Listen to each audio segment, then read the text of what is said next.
পূর্ব মেদিনীপুরের কোলাঘাট ব্লকের অন্তর্গত দেউলিয়া বাজারে ১৬ নম্বর জাতীয় সড়কে আন্ডারপাসের জন্য দীর্ঘদিন ধরে আবেদন করে আসছেন এলাকার মানুষজন। জাতীয় সড়ক কর্তৃপক্ষ রাস্তা বৃদ্ধি করলেও আন্ডারপাস এখনো পর্যন্ত তৈরি করেনি। আর এই আন্ডারপাস না থাকার কারণে প্রায়শই দুর্ঘটনার শিকার হতে হয় সাধারণ মানুষকে, এমনটাই অভিযোগ এলাকাবাসীর। এই বিষয়ে দেউলিয়ার বাজার ফ্লাইওভার কাম সাবওয়ে নির্মাণ সংগ্রাম কমিটি গঠন করে দীর্ঘদিন আন্দোলন করা হয়। 7 বছর কেটে যায় তবে এই আন্ডারপাসের দাবিতে। তবে রবিবার পূর্ব মেদিনীপুরের কোলাঘাটে একটি অনুষ্ঠানে উপস্থিত হয়েছিলেন রাজ্যের পরিবহন মন্ত্রী স্নেহাশিস চক্রবর্তী, এছাড়াও রাজ্যের মৎস্যমন্ত্রী তথা এলাকার বিধায়ক বিপ্লব রায়চৌধুরী। এই অনুষ্ঠানে আজ দেউলিয়া বাজার ফ্লাইওভার কাম সাবওয়ে নির্মাণ সংগ্রাম কমিটির পক্ষ থেকে আসা হয়। এই আন্ডারপাসের দাবিতে দুই মন্ত্রীর কাছে স্মারকলিপি দেওয়া হয় কমিটির পক্ষ থেকে। আজকে কোলাঘাট এই বিডিও অফিসের হলে পরিবহন মন্ত্রী এসেছিলেন, রাজ্যের পরিবহন মন্ত্রী মাননীয় শ্রী স্নেহাশিস চক্রবর্তী মহাশয়।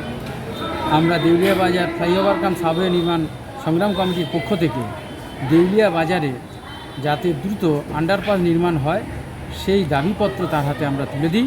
মাননীয় মৎস্যমন্ত্রী মাননীয় শ্রী বিপ্লব রায়চৌধুরী মহাশয় তাকেও একটি স্মারকলিপি আমরা তুলে দিয়েছি।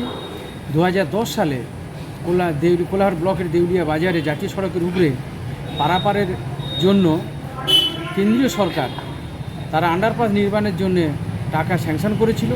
সেই মতো দুপাশে সার্ভিস রোড নির্মাণ হয়েছে।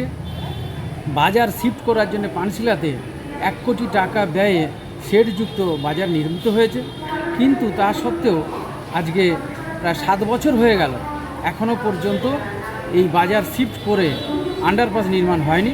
তার ফলে এলাকার দুপাশে দুটি হাই স্কুল, সামনে কোলাঘাট কলেজ, কোলাঘাট থানা, দেউলিয়া বাজার, রাজ্যের প্রথিতযশা ফুল মার্কেট থাকা সত্ত্বেও ছেলেরা প্রতিদিন দুর্ঘটনার শিকার হচ্ছি আমরা, অথচ আন্ডারপাস নির্মাণ হয়নি।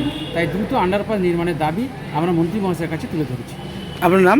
আনন্দ হান্ডা, সাধারণ সম্পাদক এই দেউলিয়া বাজার ফ্লাইওভার কাম সাবওয়ে নির্মাণ সংগ্রাম কমিটি।